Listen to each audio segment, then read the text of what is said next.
Welcome and welcome back, everybody, to the OK Grognard Show. It is Monday, January 24th, 2022, just after 10 a.m. Central in beautiful Lake Geneva, Wisconsin.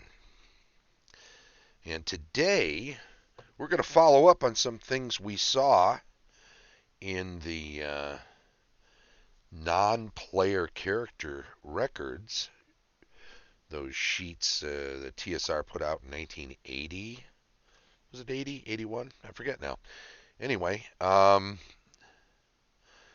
put those things out. Oh, we don't want to do that. We want to do that. Messing around with my stuff here. So the record sheets were these guys here, non-player character records. And in it, they reference several sections of the Dungeon Master's Guide that in all my previous hours and hours of recorded diatribes on various sections of the DMG, in all my pontifications, there were three areas that I hadn't really spent a lot of time on.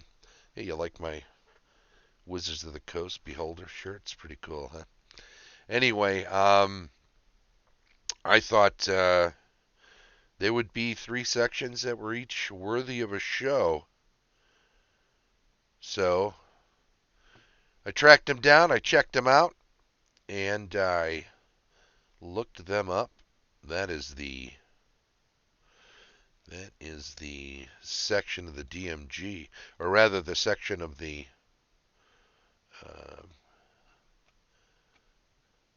here it is. All right, so the three things were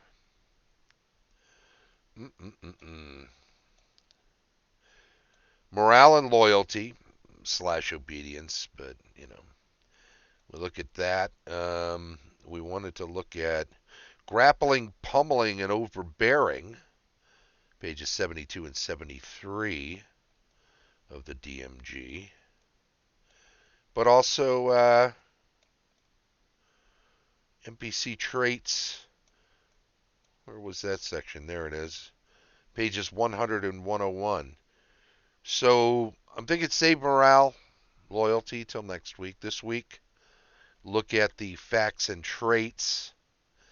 And the third thing we'll look at is that grappling and overbearing. I think that is potentially a longer show, or perhaps 2 or 3 parts, depending on.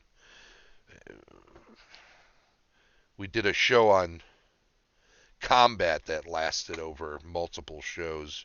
It was, in fairness, looking at all of combat and utilizing a specific document that was meant to break it down for everybody, and we were following that, so it did take however long that took, which was 4 or 5 shows probably.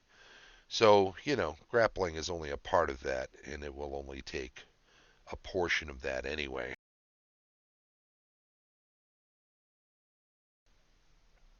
Excuse me. Anyway, the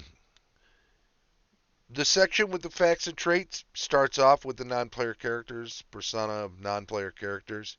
We've gone over some of this before, but let's start here so we can roll right into facts and traits and talk about it within the context of the entire section of the DMG. So we're not just kind of cherry picking that one portion of this section. It is often highly desirable, if not absolutely necessary, to have well-developed non-player characters, NPCs. In order to easily develop these persona, the tables below are offered for consideration. Note that the various facts and traits are given in a sequence which allows the character to develop itself with judicial help from the DM. Thus, alignment, appearance, possessions, and then general tendencies are given. The first 3 will, of necessity, modify the fourth, and the latter will similarly greatly modify the other traits. The persona of special NPCs should be selected and embellished, if you wish, from the tables, or see the Rogues Gallery from TSR. We looked at that a little while back. Other NPCs, we're still on that, huh? Tell you what I'm going to do. Give me 1 second while I make an adjustment to this, which would screw up the entire screen if I did it all in one fell swoop. So there we go. There we go. And let's see if that works. All right. The persona of special NPC should be selected and embellished if you wish from the tables, or see the Rogues Gallery from TSR. Other NPCs can be developed randomly or by a combination of random and considered selection. No fewer than 3 general tendencies should be determined, and several more can be added if the DM desires. Of course, some are contradictory, and if a random selection indicates such dichotomy, roll until non-contradictory tendencies are discovered. Let me take a moment just to say, sometimes contradictory tendencies don't mean that they can't exist in the same person. Some people are by nature self-contradicting.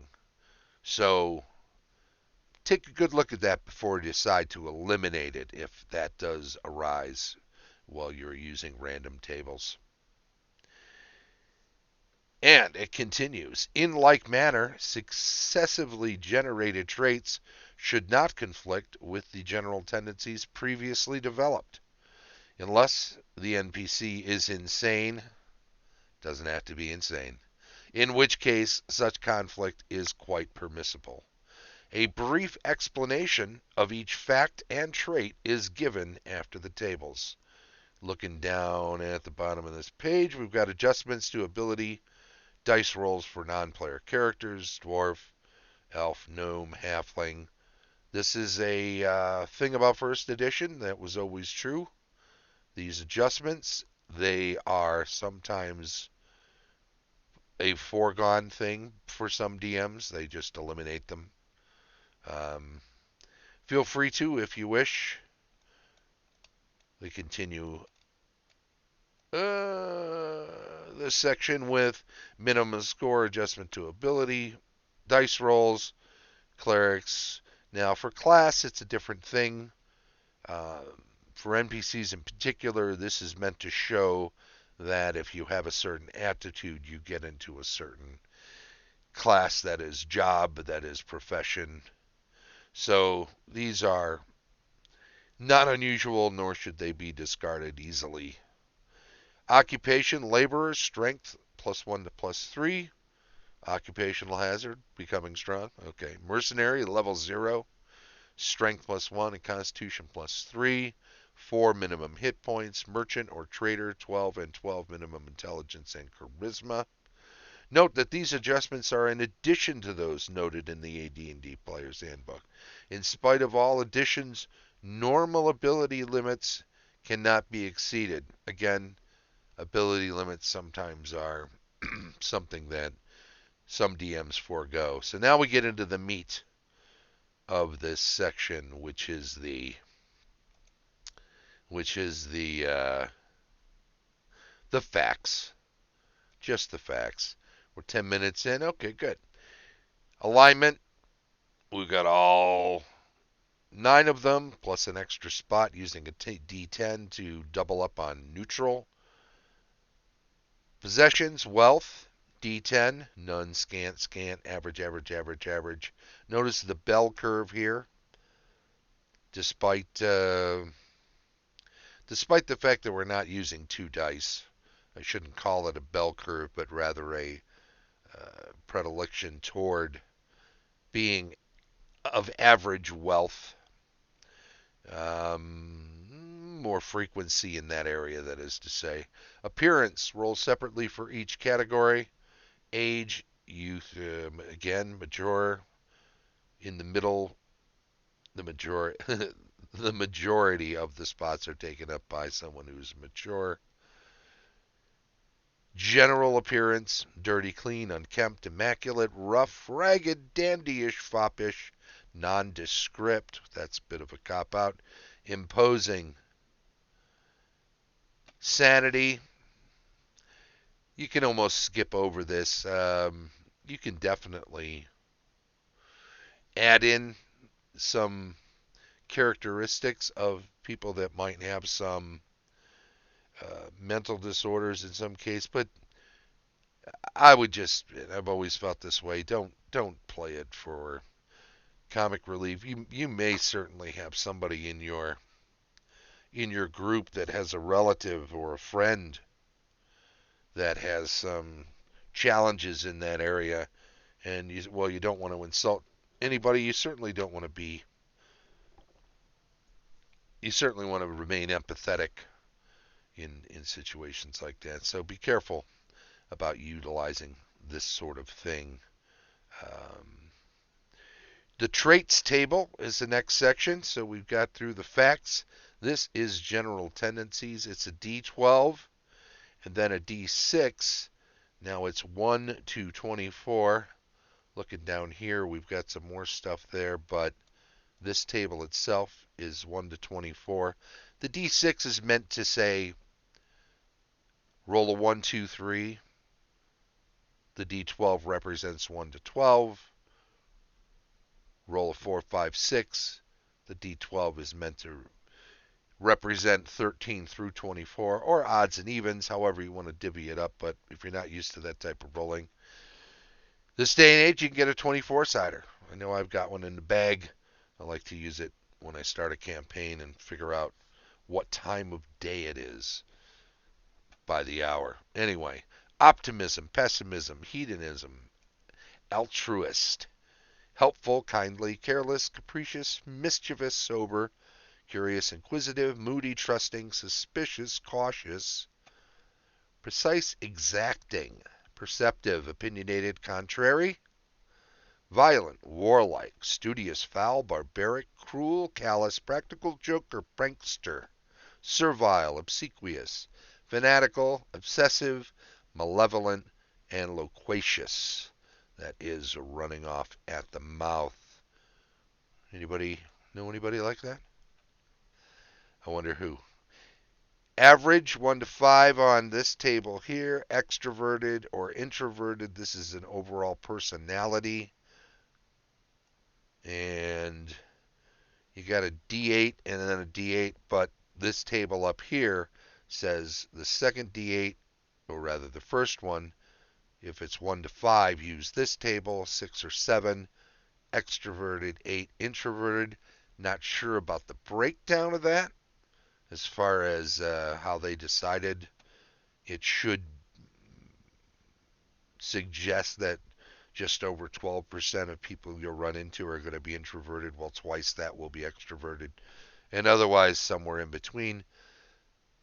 But at least as far as playing NPCs is concerned, that is, having them show up as non-player characters in the game, um, they can be difficult to portray and also uh, not super helpful if they're introverted and aren't giving information freely. So perhaps that's something we can say is okay to do insofar as somebody who's introverted.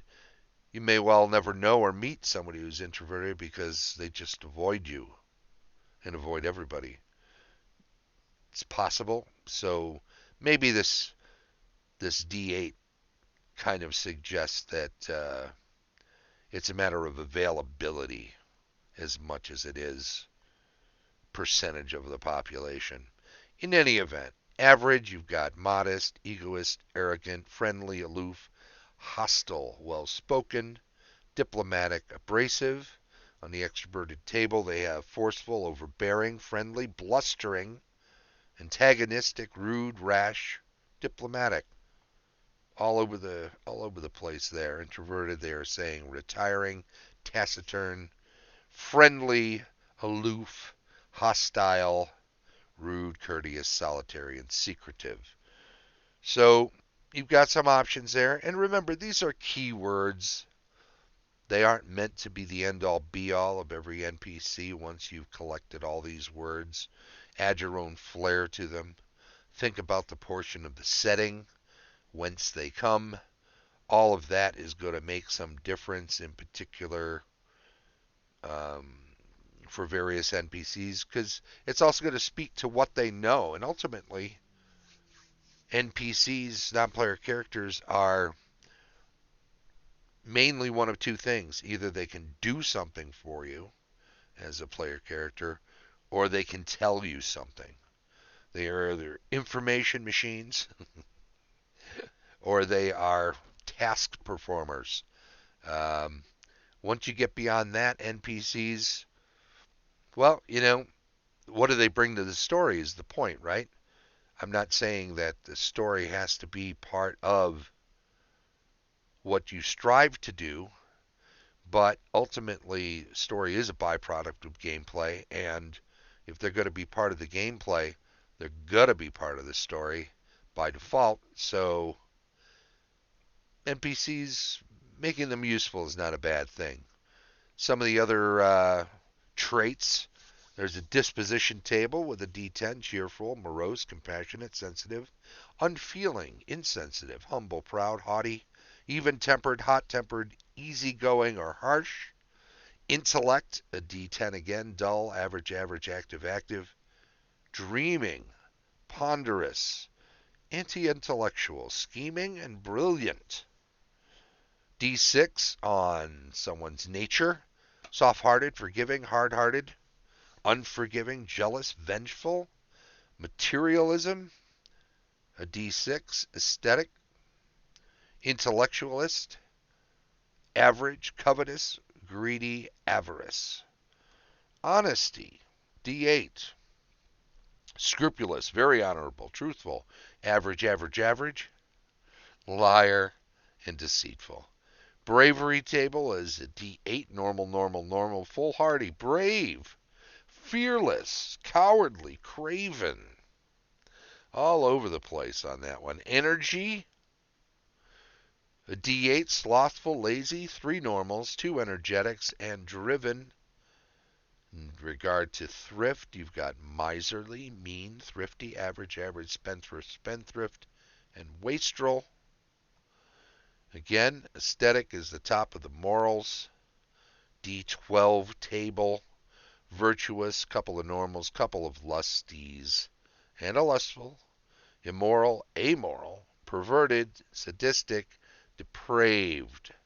Those last three have an asterisk, which it says roll again if perverted, sadistic, or depraved is again indicated.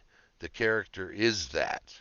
Otherwise, the second roll tells the true morals, and the first roll is ignored in favor of the second.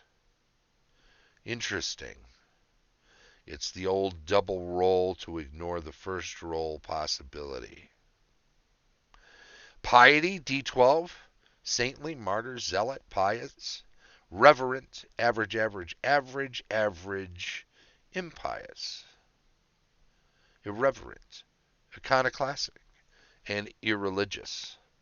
So there you go. We've got some traits there. I love that little drawing. Little tavern. You got your introvert, your extroverts. Certainly people that are pounding away at the drinks.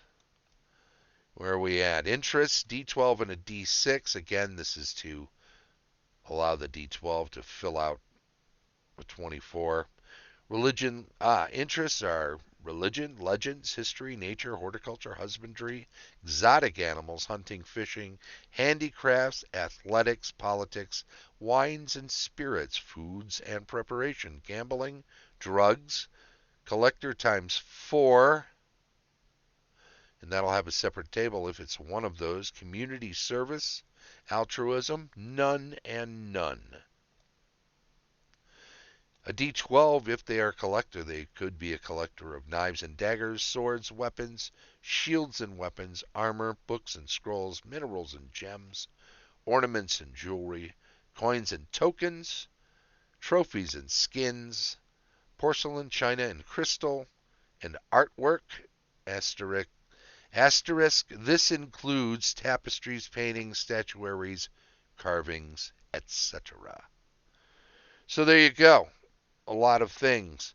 It goes into more depth on the facts and on the traits down the bottom here.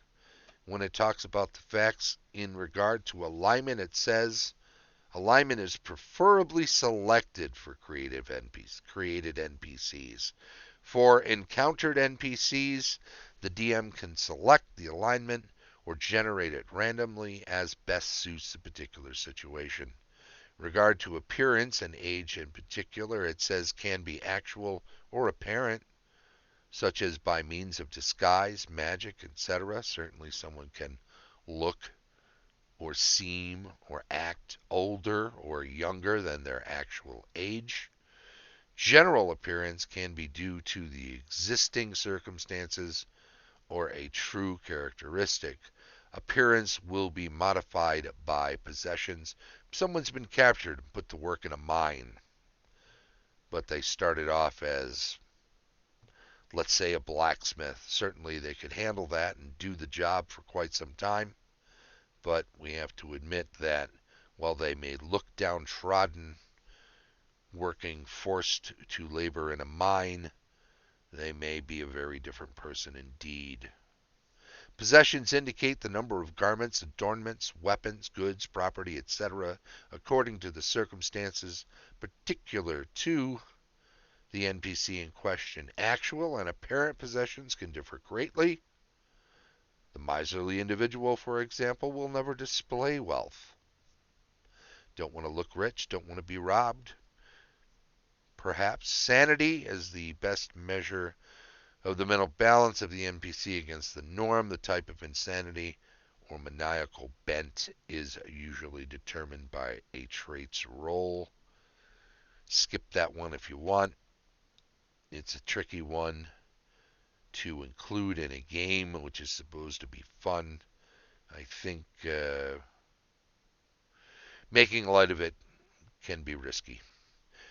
When it comes to traits, general tendencies are given to guide and direct the generation of the following traits and the operation of the NPC in actual play. Conflicting traits should be disregarded.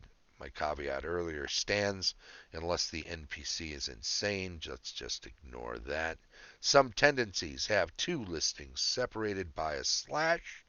The DM should either immediately select one in the case of a predetermined NPC or list both and select the one which better suits the NPC when the balance of the other traits are determined. In cases of encountered NPCs. Regarding personality, average indicates typical personality type with one or more outstanding tendencies. The average personality will seldom be noticeably outstanding in any of its tendencies unless the NPC is well known through dealings and associations. Extroverted personalities are more readily apparent, as will be their outstanding tendencies. The extroverted NPC will be gregarious and tend toward being in positions which deal with people or power. Introverted indicates that the NPC is basically inward looking and prefers his or her own company to that of others. Monks and hermits are too good if not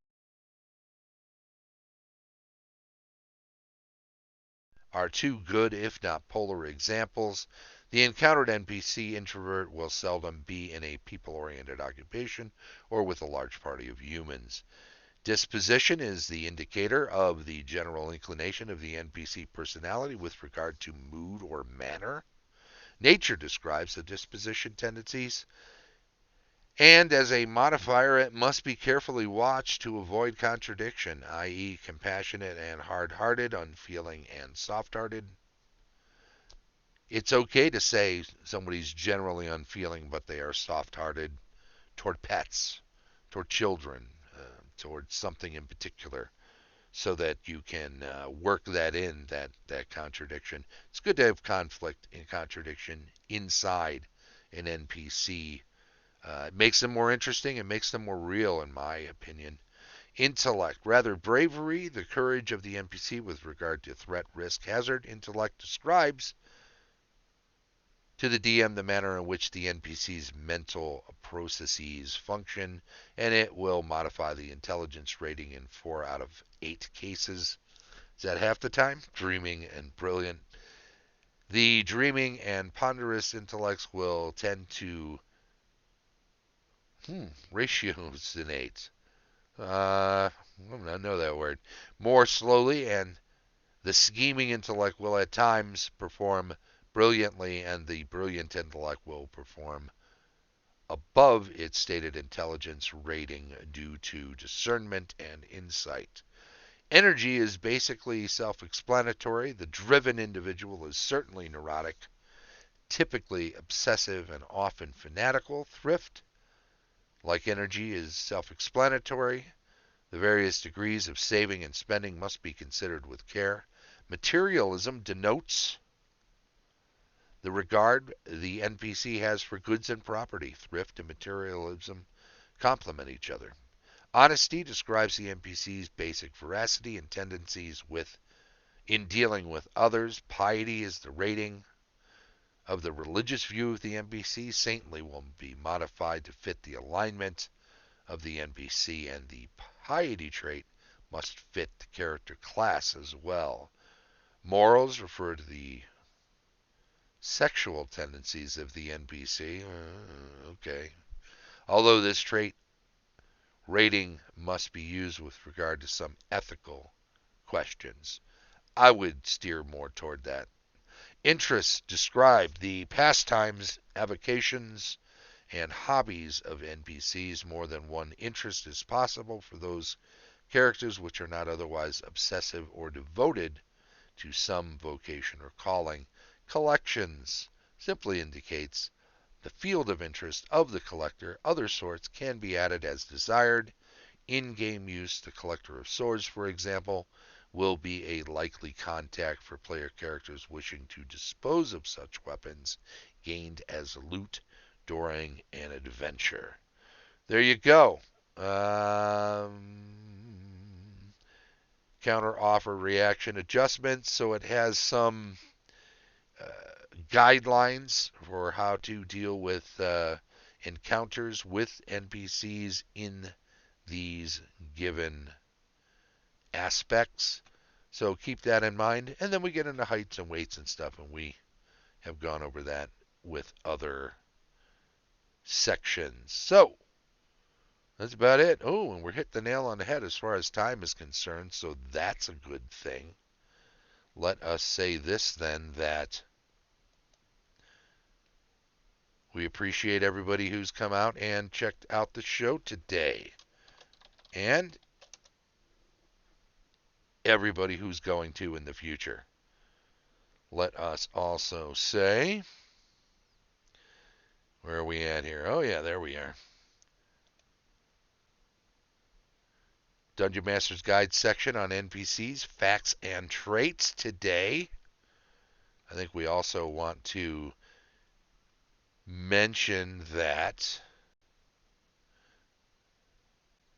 the show's streamed live on Twitch each Monday at 10 a.m. Central and is then archived on YouTube.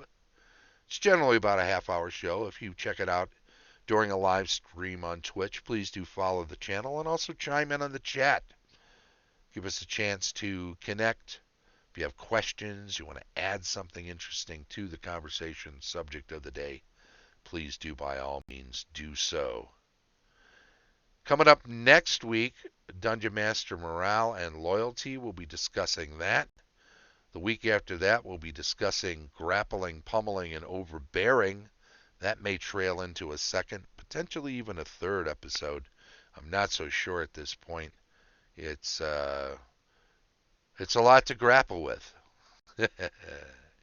Anyway, thank you very much for watching. If you're catching up with this on YouTube, please subscribe to the channel. Hit the little bell so that you are notified when new shows are uploaded.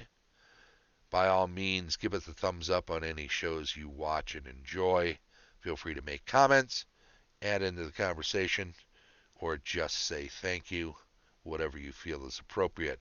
Very much appreciated. This has been the OK Grognard Show from beautiful Lake Geneva, Wisconsin.